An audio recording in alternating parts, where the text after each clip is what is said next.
Are you ready? Because we're about to go Yes. live. Are you ready?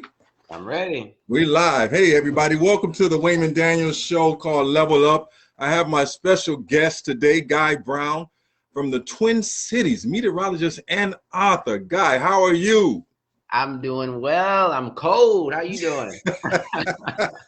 Well, it's good to see you, man. I've been waiting on you for about 2 weeks now, but I'm glad to see you here. And I want to truly say I appreciate you taking the time to come on Level Up and give us a chance to talk about meteorology and being an author. But you know how I want to start out, Guy?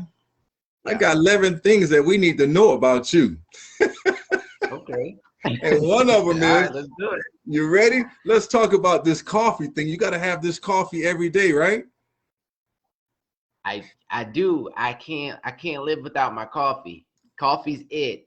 But lately I've been trying to revert to tea because I'm adding too much sugar and cream in my coffee lately. So I'm trying to, be a little healthy. You're trying to be just a little healthy. Well, I'm having that same problem. My doctor told me to stay away from the cream and the coffee, so I'm drinking a little tea myself, trying to get a little healthy. But that was number one. But you're from DC, am I correct? Yep, DC area. Now, would they call that the Chocolate City, or is that Baltimore? No, DC's Chocolate City. Baltimore's Charm City. Okay, so we're gonna stick with. I lived in both. Okay, so we're gonna stick with Chocolate City. So that's number two. Now, what's number three? Something about you love cheese curds? What are cheese curds? Well, my fiance over here is laughing. She introduced me to cheese curds. What are cheese curds? That's a very good question because I didn't know what cheese curds were when I moved to the Midwest. It's a Midwestern thing. Okay. It's basically a mozzarella stick. It's deep fried cheese. Deep fried cheese. It is. So, yeah, it's deep fried. Hey, Guy, can I ask you a question? It's like a cheese. Is deep fried cheese? So does it taste like deep fried chicken? Because they say everything tastes like chicken. Yeah, I guess it could. Can you get my charger? It's right in here. Thank you. Sorry, my computer here is trying to have some technical difficulties here, but I'm gonna plug it in, so hopefully it doesn't die on us. Okay, that'd be great because mine did the same thing. Technical difficulties are a part of dealing with these electronic devices, so it's okay. Okay, but so we got three. We know got what it is though? Yeah. It the video, it eats up your battery so quickly. It does, right? I'm used to this stuff happening all the time. Yeah. Right. All right, what's number 4, right? Okay, well, listen, number 4, man, says that family is everything. So tell me, we're not going to go too much into depth, but tell me, what does family mean to you? Absolutely. Family, I mean, you just summed it up. Family's everything, but I think to just put another word on it, especially in today's world, family is love. Yes. That's where we can really find love and just open up and at moments where it's hard to do so in other spaces. We have family, we have it all, we have love, and love is everything, Right. So that's just really what it is right now. And I don't have any family in the Twin Cities, but I'm here with my fiance. We just went back home to DC with family, and it's just like, as you get older, the more and more you understand how much family just means is just everything, Well, you know what, Guy? I'm not a prophet. I'm not a psychic, right? But if I tell you a duck can pull a truck, believe me, he can do it, right? I believe you have a twin. A twin. You look just like your father. Am I correct? That you guys can pass for twins? Just like. Yeah, See, we really cool. I don't know where I got that from, man. I don't know. I just something says he looks like his dad. Now I got it off your thing on YouTube when I did some research on you, that you and your father are exactly twins, and that you have 2 brothers and 2 nieces. 2 brothers, 2 older brothers, and 2 nieces. Yeah, one living in New York City and the other one's in Atlanta. So we all up and down the Eastern Seaboard except for me. And so, but here's another thing about family. Since we're talking about your 2 brothers in New York and in Georgia, we also know that your mother's from Jamaica. And so you're Jamaican, right? Yep. And so also that your uncle was the first Black fire chief in the DC area. How do you feel now? I know that's a proud moment for you. Am I correct? Very. Yeah. Yeah. So when I That's look at very, these I things, mean, mhm. Go ahead, you're fine. no, go ahead, go ahead. And so when I look at these Yeah, things, no, I mean, you're very family oriented, and you love family. Your two brothers, your mother, and then your uncle, the first black fire chief. Man, that's very powerful, man. Without family support, where do you think you would be now? wow. I mean, we can only see, you Yeah, know? yeah. Wow, I mean, but yeah, first black fire chief of Washington, D.C. And recently the firehouse that he belonged to, they're Mhm. renting it out now for Airbnb. How neat Okay. is that? Right. You can Yeah. stay there. You can travel Yeah. to the city and stay there. So that's just very historic. Well, that's good because here we got another thing. I don't know how old you were.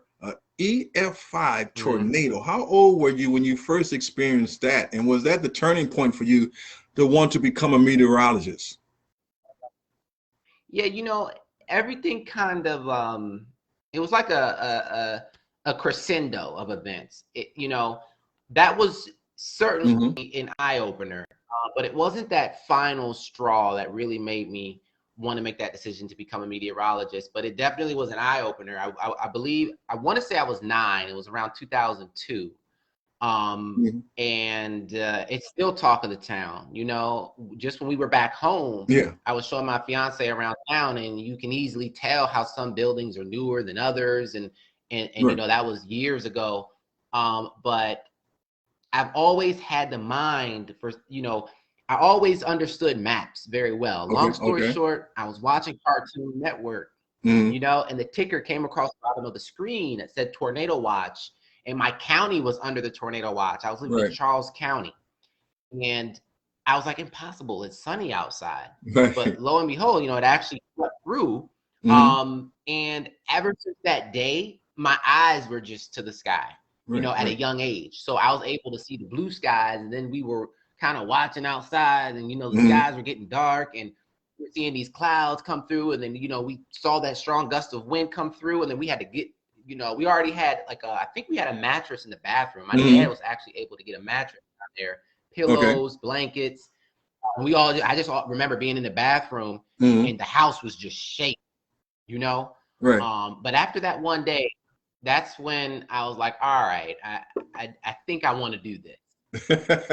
So at the age of 9, you knew what you wanted to become. That's great, man, because now we're Yeah. going to talk about another thing. We're on number 8 of your list. Number 8, Okay. and 3 more to go. That says that you are obsessed with planes. What is that about? That you love planes. Yeah, it comes from flying a whole Hmm. lot. I definitely been getting my sky miles up lately. But just the science behind it. I mean, the fact that these big metal machines Right. can fly up 30,000 feet, and above, I think up to Right. like 39,000. The fact that they can just hit speeds like a Lamborghini, Right. Right. Right. I just love the science. Yeah, I love the science behind it. I'm that guy who's like watching takeoff videos and YouTube from the Right. cockpit, Uh-huh. and I love and there's some meteorology that goes into getting that plane off the ground, some lift, those you got to have wind velocity around those Right. Right. wings. Right. So the whole thing is fascinating to me. Okay, so that's number, but you got another love, man. You got a lot of loves on this list. You love making models. You got a lot of loves. You love making models as well. Where did that come from? That came from the pandemic. Oh, did it really? That's Really? where that came from. That's a Yeah, new when we were add-on? on lockdown. That's a new add-on. Yeah. I'm a car guy. I Okay. love cars. So Okay. especially model cars too. I haven't found the model plane. I haven't found a model plane yet, but I will. Okay. But I'm a car guy, so that just comes from that fascination of just how cars work. From the Right. engines to the exhaust to the wheels to the transmission. Right. Right. Right. So that's really where that came from. So when you're dealing with the plane aspect and also dealing with the model cars and planes and putting them together, you have to have great patience for this. And great, yeah, well, great hand motion that you don't Yeah. be shaking a lot. That's something I couldn't do because I don't have patience for one, and my hand shakes all the time, so I can't do that. But we got 2 more. but I believe I'm gonna say the best one for last, but I'm not sure. I might get it wrong. But the next one, I believe, you love music. What type of music, genre of music do you like? You know, I like I'm always ready to explore new things and new types of music, new genres. But I mean, if it boiled down to like what is my entire i library or iMusic, I don't even know what it's called nowadays. Spotify, is hip hop. I mean, I love hip hop. I love rap. Favorite rapper is Nas. Okay. You know, so that would have to be what you know the bulk of the library. But you know, lately I've been getting into folk music. Okay. You know, So just because not just sitting there listening to it, but like when I'm doing when I'm actually like working on a model car, I just need something in the background, you know, and it has a very uplifting beat to it. So I'm a fan. Well, here you said something. You caught my attention, man. See, I catch things. You say you're a Nas fan. We know you. We know you're not. We know you're not camera shy. So give me a little bit of Nas if you can. Let's go. Oh man, you can't hate me now. Come on, don't hate the money I see, clothes that I buy, ice that I wear. Close your eyes. Come on. I mean, I could go for days giving Nas lyrics. That's my guy right there. And then I would get the fade too. The signature fade with the part. Right. Nas is iconic. I can't wait for Nas to shut the Super Bowl down one day. Yeah, they need to bring him back. It's been a while since we heard some Nas, but that was good what you did. But here's your number one, and your last one. You had her on Facebook, not Facebook, on Instagram. A cat. Was that your personal cat that you had on Instagram today? No, so I'm actually that weird guy on Instagram who follows a ton of cat accounts. Okay. Like I follow like a ton of cat accounts, car accounts. Right. But no, that was a brown. I want to say that was a brown tabby I reposted. That was similar to my cat. Okay. Similar. They look similar, but yeah, I'm a huge cat guy. My fiance, she's a dog person. I'm a cat person. Well, you tell your fiance she's on the right side of the track. Stay with the dogs, man. Okay. I love dogs. I don't hate cats, but I feel as though cats, I don't understand their purpose, you know. But I like cats, but they're not my favorite. But I love a dog. But now we're gonna shift gears a little bit. No, I'm sorry. Go ahead. Yeah, what's your favorite dog breed? Well, you know what, man. I used to love German Shepherds, but now I have a Scottish Terrier. I love them. They are so smart, but they're stubborn. So you get a stubborn dog with a stubborn man, you got some problems. So that's my favorite breed because they don't shed that much. I can't deal with the dog hair, but I love I love a Scottish Terrier. Right now I have my mother's Shih Tzu, and she has my Scottish Terrier. I don't know how that happened, but it happened. But that's what I love. But here's something. We're going to shift gears. We're going to talk about when you used to be in you worked in DC, you worked in Cheyenne, Wisconsin, and Madison, Wisconsin. But you also work with this guy that's on the Today Show called Al Roker. How was it working with Al Roker on the top 25 meteorologists in the country? You know, that day, I remember that day. I was super excited, you know, to work with Al. And they gave us this blow up ball. The best part was like the teleporting of the ball. Like we had to throw the ball, and then he would catch it. And I believe I want to say he was in New York.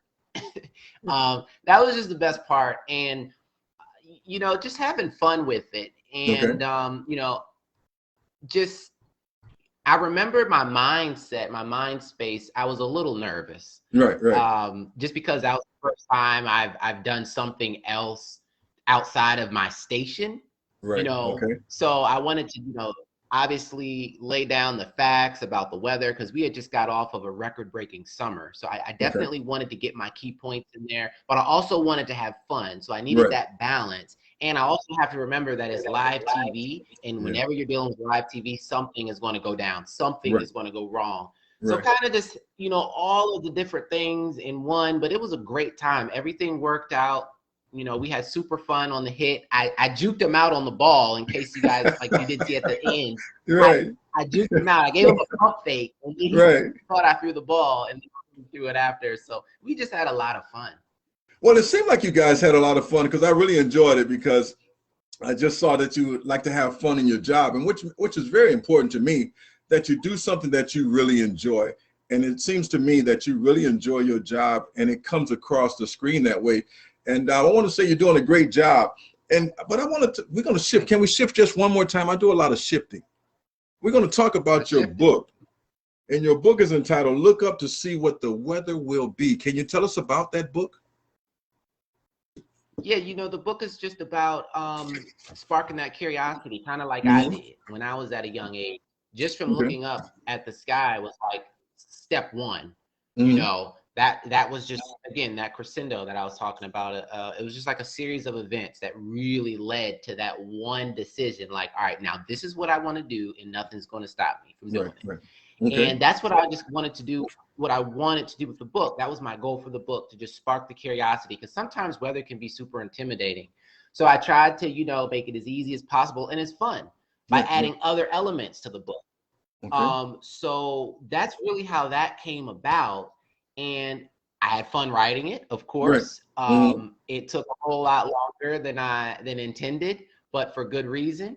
And, you know, just going around the Twin Cities area and, you know, talking about the book, from book signings, you know, it just means everything that I get to promote the work that I did, and see that work come to fruition, and see these children actually look through the page and maybe spark that curiosity or spark that inspiration that I had as well. So that just that means everything to me.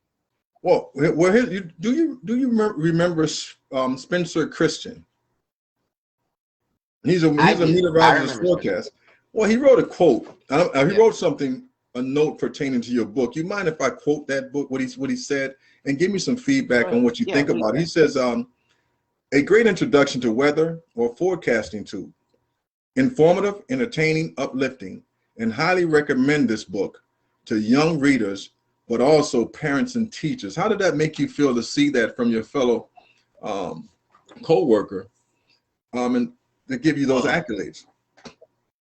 Yeah, you know, he's like a role model. He's like a mentor. You know, I've read his book that came out a couple years back about how he survived Jim Crow and went to forecasting at Good Morning America. So he's another one that's everything. So seeing him write that for my book, that put me like that again. I'm still in the process of doing this, you know. So seeing that added gas, added fuel to my inspiration, you know. Even though I'm waking up and doing this every day, I got to keep doing it. You need gas to keep driving, you know. So you don't want to run out of gas, and like any career, that's possible. So seeing that added fuel, and that was inspiration to me. And Spencer Christian, again, that like he is iconic. He's another one, especially in the in African American culture. How, you know, he's one of few meteorologists. He was on network, I want to say, before Al Roker. So a lot of history with him as well. Okay. So your book goes behind the scene into meteorology and letting people know about the science aspect of it, but you also use a lot of animal characters in your book. Why is that? Yeah, you know, to draw in how it's like we're all similar when it comes to weather, how weather can be that one thing in the conversation to kind of bring unity and everybody together. And how animals respond to the weather just like we do, and how some animals, how there's one chapter in the book, animals aren't strangers to weather's big dangers. Also indicating that some animals thrive in inclement weather and they can adapt to inclement weather. So I thought that was just a fun element to add to the book, and it's really neat because it's an eye opener. Like, whoa, whoever knew that seals use their whiskers to see underwater when it's super foggy, or how barn owls, they need you know, they have to hunt before the rainstorm. can't really fly in the rain. So, you know, some people can't drive in the rain. Some people Right, can't. So it's right. just funny how animals also have to adapt just like we do. So I thought that was just a fun element to add to the book. Well, you know what? I just learned something new. I never knew that owls can't hunt in the rain. See, just like some people can't Yeah, drive in the rain. I never knew that. So I just learned something new. I appreciate you telling me they that. can't drive in the And I'm rain. almost 60 years old and I'm just not learning that. Look, It's some so people can't drive it when it's sunny outside, you right, know. right. And so, Guy, here's a question for you though, because what can a lot of people of ethnic of color don't know too much about becoming a meteorologist. Back in my day, when I was growing up, we used to call him the weatherman. So, you know, we're going back old school weatherman, but the meteorologist, how would one go about trying to become a meteorologist? What steps do they have to take, the younger generation that might be interested in going down that field? You know, I'm going to tell the younger generation if they're on or if they play back the video or anyone who's interested to take, you know, to pay attention to your math courses, the physics courses at a young age.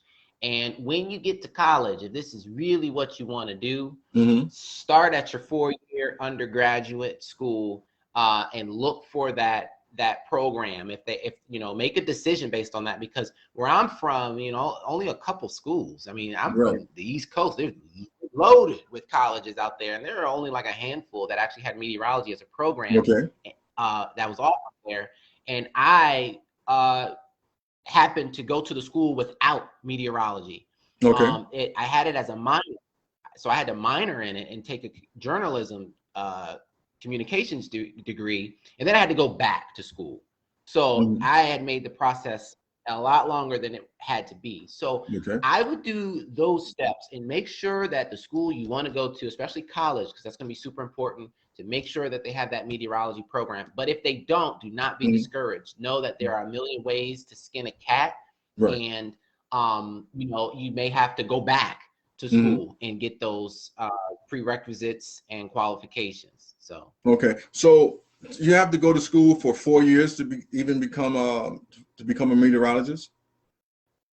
Yeah, you know, 4 years, but I had to go to school. I think I did a total of like 7 because I had to go back and do it again. So yeah. All right, so Guy, we're going to touch a little bit on you touched on a little bit by being black in this field. We know that there are 4,847 meteorologists in the United States of America. 5.7% are Latino. 5% are black. I want to know why do you think that there's such a disparity between the white culture versus people of color in this field? You know, adversity is probably one of the best ways to put it, but you know, lack of resources could be one too. That could be it, but those numbers are incredible. I actually did not know that. So now that you put the numbers back to me, and I'm thinking about it, you know, I think it really boils down to at a young age, you know, being at that young age and knowing what you want to do, really, because like I said, like for me, only a handful of schools had it, and it's funny because when you know, my journey looked very different. You know, I didn't make the decision until I want to say my sophomore year of college. I made the decision like, okay, this is what I want to do, and nothing's going to stop me from doing it, and I'm going to just figure it out. Because I had majored in business because I didn't know. This was like early when I first graduated from high school. I was like, I want to just get a business degree because you know, I don't know how to actually be a meteorologist. I don't know the steps. I don't what's required out of that. So I think it's just, you know, it's kind of rare sometimes, and it's, you know, how it's only being offered in some schools. And I think bringing awareness to it is step one. I think now we're doing better with climate change and everything that's going on.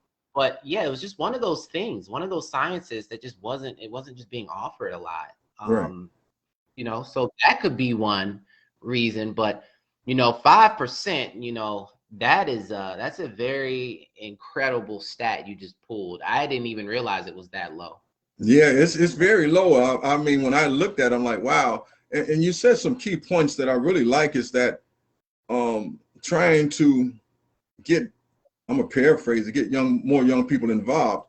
And I noticed that you do that because you do volunteer work in the school system where you at. How important is that to you, to doing that?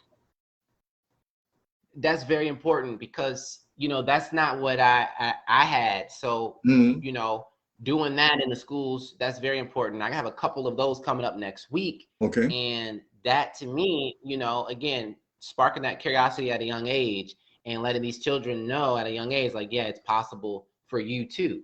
Mm-hmm. And this is how you can do it as well. So that's very important, very significant. Well, you know what, Guy? I want you to do me a favor in your Guy Brown personality, because a lot of parents are watching this right now and they're going to rewatch it again on YouTube and Instagram. I want you to talk to them in a way to get the parents motivated, to get their children motivated, to get it to think about getting the kids encouraged to come into this field, to let them know that they can make it into meteorology as well as anyone else. And so just talk to the parents or those that are watching, encourage them that they can become what they want to become, a meteorologist, a lawyer, a doctor, whatever. But in this case, we're going to talk about meteorologists, okay? Yeah, no, just, I think the main thing is to encourage someone, you just have to tell them to don't get discouraged, you know, so keep going. You got to keep going, you know, sometimes it's going to be hard to try to figure things out. But just because something's challenging doesn't mean that it can't be done. Again, I had to go to school for a total of like 7 years because I had to go back. So it could be longer, but it'll be all worth it. So especially now than ever, considering that only 5% are of color, we really need that more than ever. STEM is super important right now. So I would just say, you know, be encouraged by having that motivation to keep going, even when things are challenging. So that's how I would encourage those children of color, or any children to really take that next step and you know, study math and science. Math and science. Now, in closing, because we're not going to stay on too much longer, but in closing, is there anything else that you want to say about your book? Or and by the way, congratulations on being engaged too. Thank you. You're You welcome. so much. Now, is there anything else you want to say in closing? Sure. Yeah, my book is available now. You can get it almost on any online store. Okay. My store release got pushed back, so the book actually won't be available in stores until around April. Okay. But you can buy it now online. Yeah, it's on any major retailer online, and it also has a workbook that comes with it too. As well as called My Weather Journal. That's available too. It's filled with lots of fun weather activities that kids can actually do hands-on activities and coloring and lots of fun stuff like that. So that's available now. And it was a blast just catching up with you and having a good time and talking about weather.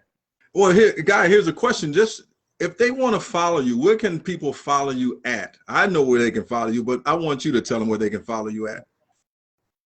They can follow me at Guy Brown Weather. That's my Facebook, my Instagram, and Facebook, Instagram. What's the other one? And Twitter. Oh, so you do? I don't have a Twitter account. I'm not even gonna mess with Twitter. I don't even understand Twitter.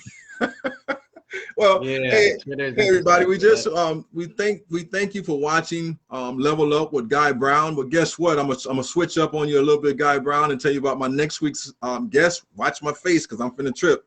We're going to have Swagger Nosy. Swagger Nosy is next Saturday at 5 p.m. Swagger Nosy. Please stay tuned for next Saturday.